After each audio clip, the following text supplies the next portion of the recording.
Summer 1944. A hedgerow in Normandy. A German infantry squad dug in behind an earth bank, doing the thing that German infantry did better than almost anyone in the world, holding a piece of ground. If you were a Gefreiter in that squad, you had been trained by an army that understood infantry combat as well as any institution on earth. And you had a very precise mental model of what an enemy attack sounds like. Because a firefight has a rhythm, and the rhythm tells you things. You know the sound of a bolt-action rifle. Crack, and then a pause, a small but real pause, while the man works the bolt, ejects the case, chambers the next round, and settles back onto his aim. Crack, pause, crack, pause. That is the sound of infantry small arms. And it has been the sound of infantry small arms for 50 years, in every army in the world, including yours.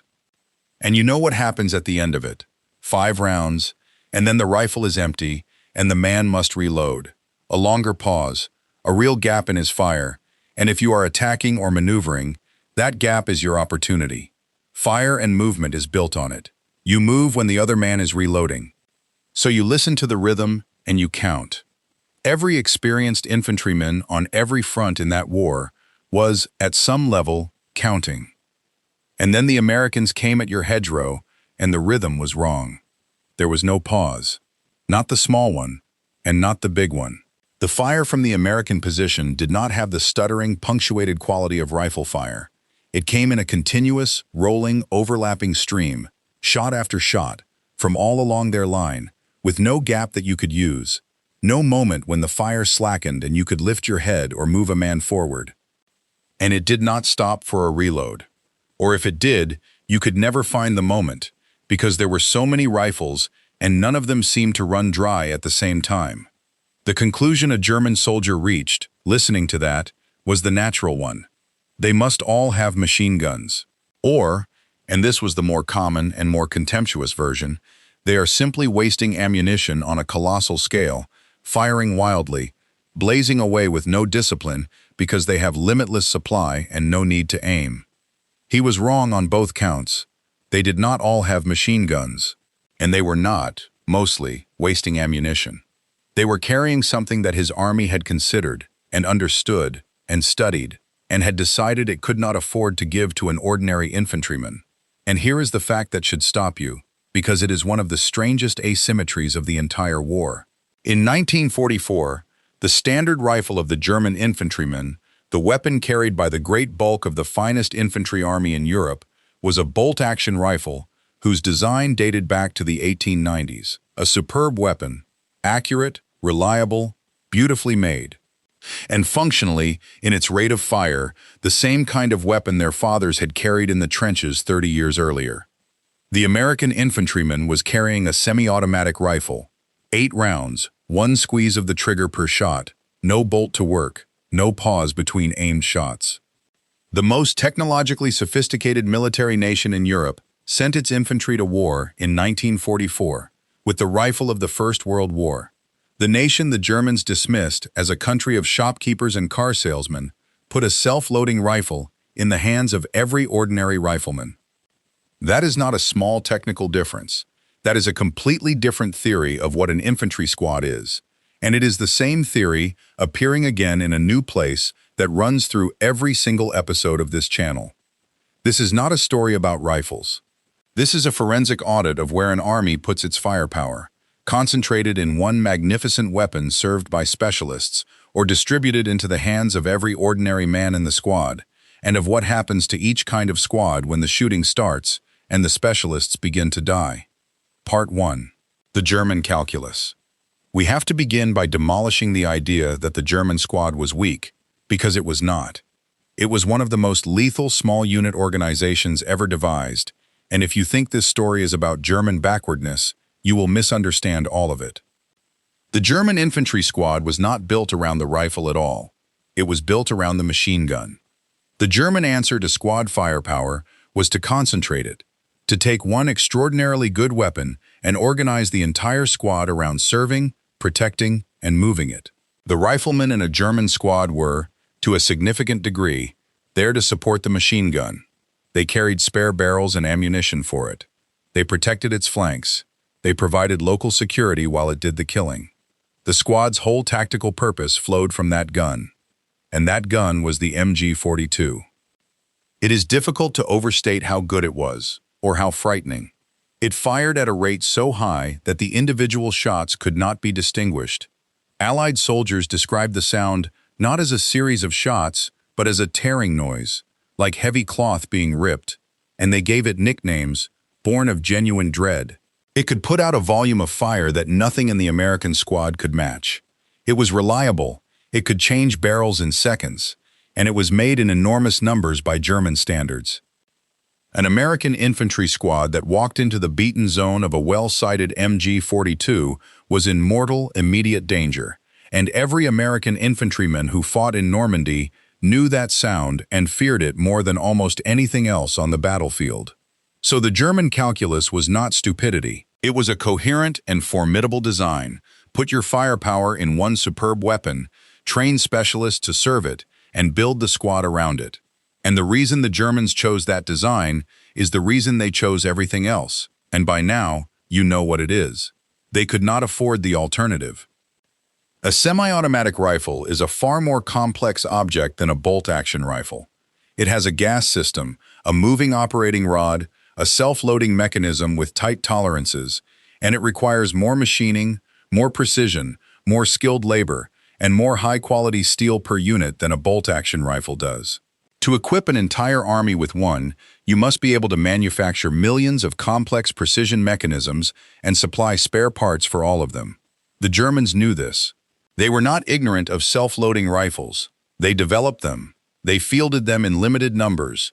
And later in the war, they produced one of the most influential firearms ever designed, the assault rifle, that essentially defined the post-war infantry weapon and that every modern army's rifle is descended from. And they could not build enough of them. Not remotely enough. That revolutionary weapon reached only a fraction of the German army before the end, exactly as the Bergepanther reached only a fraction of the Panzer Force, and the winter suits reached only a fraction of the infantry, and every other German brilliance in this series reached only a fraction of the men who needed it. So, the ordinary German infantryman went to war in 1944 with a bolt-action rifle, not because his army did not know better, but because his army could not do better, and it built a doctrine around the machine gun, in part because that was the way to get the maximum firepower out of the smallest number of complex weapons. Now consider what that concentration costs, because this is where the elegance turns into fragility. If your squad's firepower is concentrated in one weapon, then your squad has a single point of failure. Kill the machine gun, and the squad is transformed. Not merely weakened, transformed. The men around it are riflemen with bolt-action rifles, and their combined rate of fire is a fraction of what the squad had a moment earlier. Suppress the gun, and the squad's ability to pin an enemy collapses. Kill the trained gunner, the specialist, the man who knew how to sight it, feed it, and use it. And even if another man takes the gun over, he does it less well. And so Allied tactics developed, quite naturally, around exactly this. Find the machine gun. Kill the machine gun. Everything after that is easier. The German squad was a scalpel with a single, magnificent edge, and every experienced Allied soldier learned to look for that edge and break it. That is the German calculus.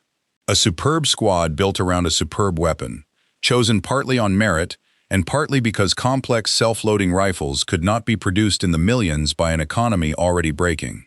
A doctrine of concentration that produced terrifying firepower and a single point of failure.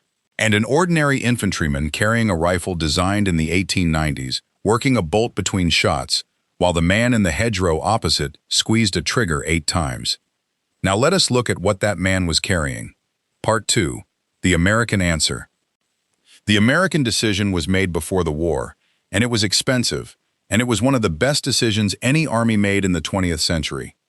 The United States decided that its standard infantry rifle, not a specialist weapon, not a limited issue, the standard rifle carried by every ordinary rifleman, would be semi-automatic. The M1 rifle, 8 rounds in a clip, gas-operated, self-loading. Pull the trigger, and it fires and reloads itself and is ready again. No bolt, no pause. Aim shot, aim shot, aim shot. as fast as the man can bring the sights back on target. Now understand what that does to a squad, because the arithmetic is brutal. A trained man with a bolt-action rifle can deliver a certain number of aimed shots per minute. A trained man with a semi-automatic rifle can deliver something in the order of 2 to 3 times as many. Multiply that across a squad of riflemen, and you have not improved the squad slightly. You have multiplied its rifle firepower, and you have done something subtler and more important. You have eliminated the rhythm. That pause after every shot, the bolt being worked, is not just a delay in the shooting, it is a gap in the suppression. It is a moment when the enemy can lift his head, or move, or return fire. An enemy under bolt-action fire experiences a stuttering, punctuated threat with usable gaps in it. An enemy under semi-automatic fire from a whole squad experiences something closer to continuous suppression, with no reliable moment of safety. That is why the German soldier could not find the reload. He was listening for a rhythm that was not there, from a line of riflemen whose individual pauses were so short and so unsynchronized that the fire never visibly slackened. And then look at the whole American squad, because the rifle is only part of it. The American squad had its own automatic weapon, a heavy automatic rifle, less devastating than the German machine gun, but present.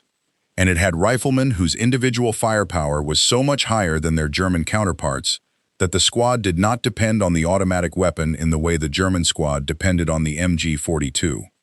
That is the whole difference, and it is worth stating precisely. The German squad's firepower was concentrated in one weapon and collapsed if that weapon was neutralized. The American squad's firepower was distributed across every man in it, so that no single loss changed the squad's essential character. Kill the German machine gunner, and the squad goes quiet. Kill an American rifleman, and the squad loses 1/12 of its fire and keeps going. And if that pattern sounds familiar, it should, because it is exactly the same pattern we found when we looked at where the two armies kept their intelligence. The Germans concentrating brilliance in an officer corps that was being killed. The Americans distributing competence across the whole mass, so that no single death broke anything. It is the same idea. It just happens to be made of steel this time instead of training. The Germans concentrated. The Americans distributed. And distributed systems degrade gracefully, while concentrated systems fail catastrophically. And a long war is a machine for discovering which of those two properties actually matters. There is one more thing about the American rifle that mattered enormously and never shows up in the specifications, and it is the same thing we found in the Jeep and the Sherman. It was easy to use. The rifle was simple to operate, robust, tolerant of dirt and mud and neglect, and quick to teach. A young man with limited training could be made effective with it in a short time, because the weapon did the complicated part, the reloading, automatically, leaving the soldier only the tasks of aiming and firing. There it is again, the same sentence, written one more time in a different metal. Make it simple enough that an ordinary man can be effective with it, and then give it to every ordinary man you have. And since we are here, we should deal with the most famous story about this rifle, because it is repeated everywhere, and it is almost certainly not true in the way people think. The story goes like this. When the American rifle fired its 8th and last round, the empty metal clip was ejected upward with a distinctive metallic ping, and, the story says, German soldiers listened for that ping, knew the American was empty, and rushed him in the moment before he could reload. It is a wonderful story. It has been in films and books and countless conversations, and when you examine it, it falls apart. Consider the conditions. A firefight is one of the loudest environments a human being will ever experience. Rifles, machine guns, mortars, artillery, shouting, engines.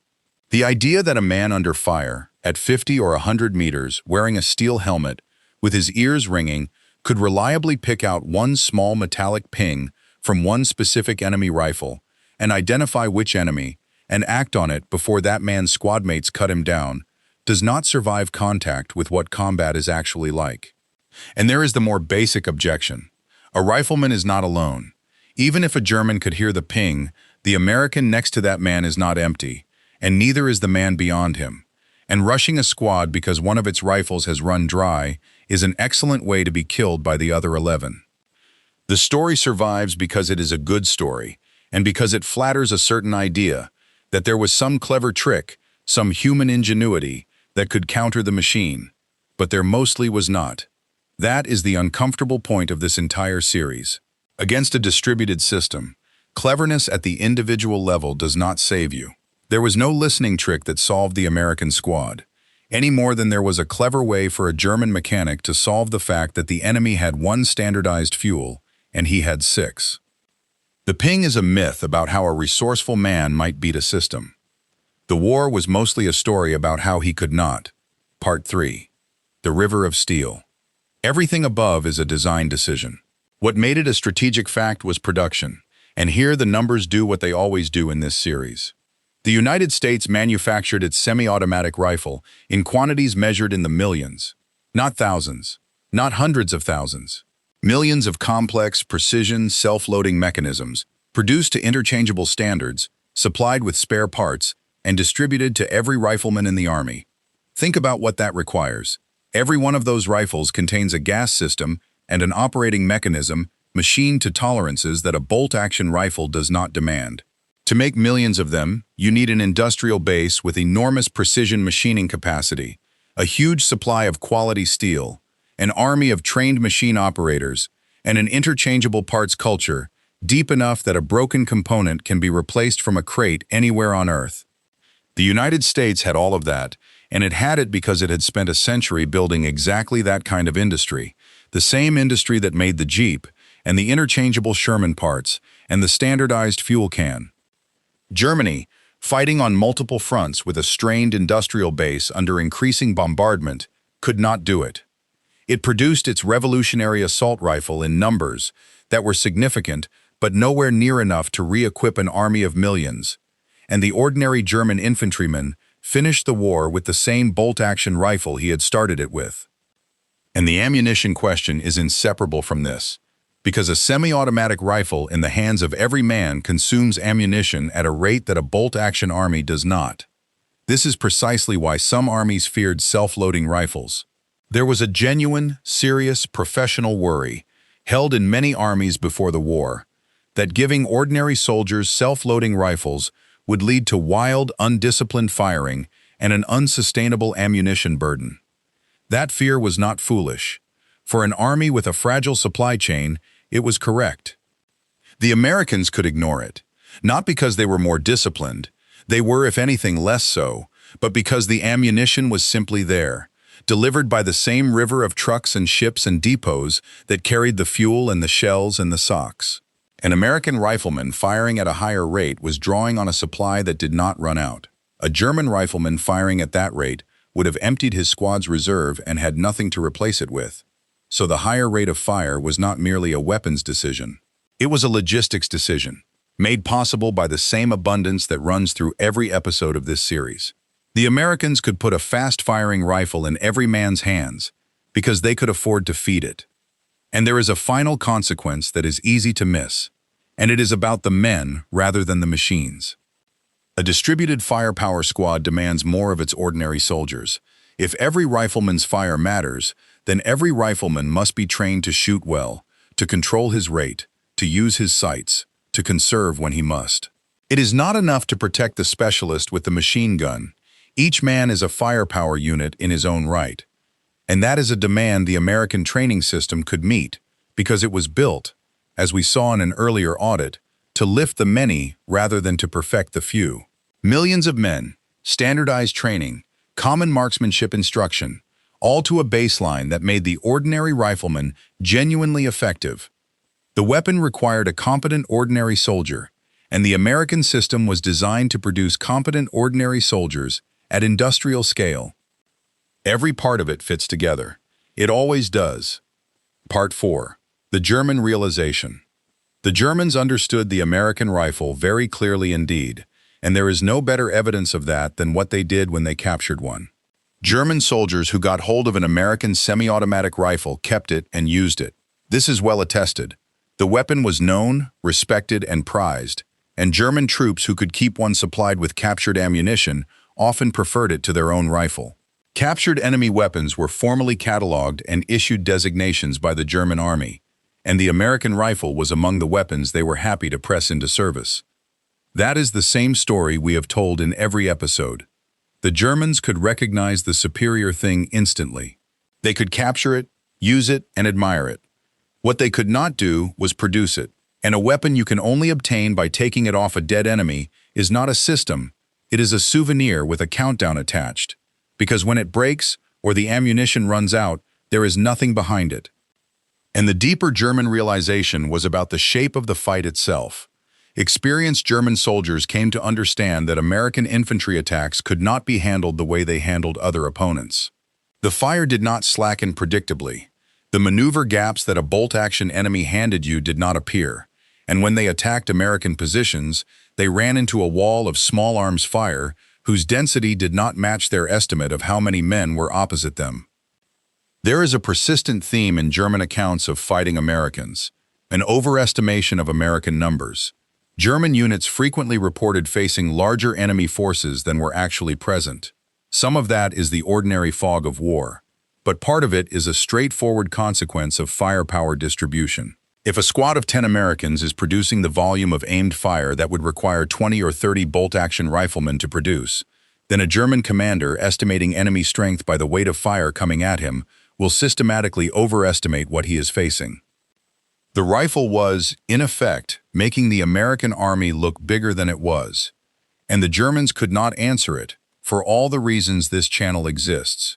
They knew what the answer was. They had designed the answer, in the form of the assault rifle that would define post-war infantry weapons, and they could not build it in time or in numbers, because the industrial base was collapsing, the raw materials were gone, the factories were being bombed, and the war was ending faster than the production lines could be converted. Germany invented the future of the infantry rifle and lost the war carrying the past of it. That sentence is, in miniature, the entire story of German armaments in the Second World War, and we have now watched it happen in fuel, in tanks, in recovery vehicles, in medicine, in winter clothing, and now in the rifle in an ordinary soldier's hands. If your father, your grandfather, or your uncle carried a rifle in an infantry squad, a rifleman, an automatic rifleman, a squad leader, a man who did the unglamorous work of putting aimed fire on a hedgerow so that the men on his left could move, I would be grateful to hear his name and his unit in the comments. The riflemen took most of the casualties and got the least of the attention. They are mostly gone now. What remains are the stories their families carry. Those stories belong in the record. Part 5. The Verdict. 1945. The weapons are collected, the tactics studied, and the armies of the world sit down to work out what the war had actually taught them about infantry combat. And what they concluded is, the verdict of this episode, delivered not by me, but by every army on Earth in the decades that followed. They all went semi-automatic. Then they all went to the assault rifle. Every serious infantry force in the world abandoned the bolt-action rifle for the ordinary soldier and never looked back, and the direction of travel was unmistakable and permanent. Put more firepower in the hands of every individual man. The German squad's model, one magnificent gun, an entire squad organized to serve it, riflemen as support, did not survive as the dominant idea. The general-purpose machine gun itself absolutely did, and remains a core weapon in every army, because the MG-42 was a genuinely brilliant design whose descendants are still in service. But the doctrine of concentrating a squad's essential firepower in that one weapon with the riflemen as auxiliaries gave way to the American idea, every man a firepower unit, the automatic weapon, an addition to the squad's power rather than the whole of it. So here is the verdict.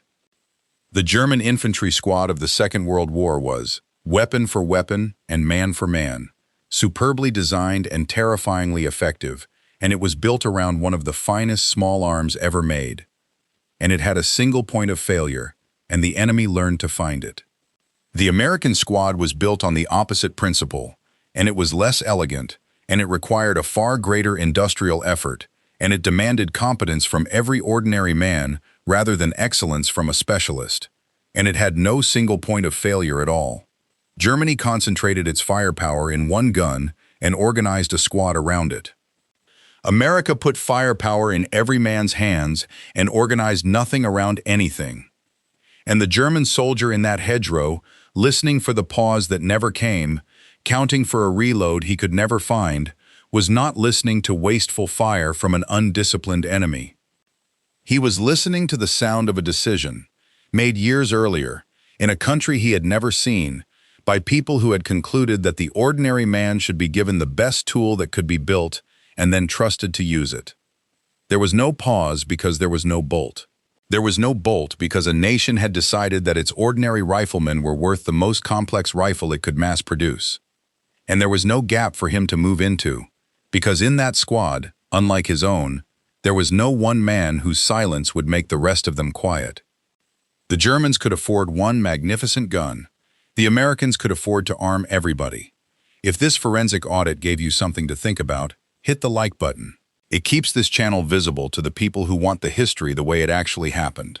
Subscribe if you want the next audit, because there are more of these, more systems, more decisions, more of the invisible, unglamorous machinery that decided who won and who came home. And remember this about the rifleman. Nobody made a film about the man who put steady-aimed fire into a hedgerow for 20 minutes so that the squad on his flank could get across a field. He did not destroy a tank. He did not capture a bridge. He lay in the dirt and shot, carefully, at a tree line until the men who needed to move had moved. He was not trying to be a hero. He was trying to keep the enemy's heads down for as long as his friends needed and to still be there when they got where they were going. Mostly he was. They deserved to be remembered by name, by unit, and by the plain fact that in their army, unlike the one across the field, there was no single man whose death could make the whole squad fall silent, because every one of them had been handed the means to keep firing.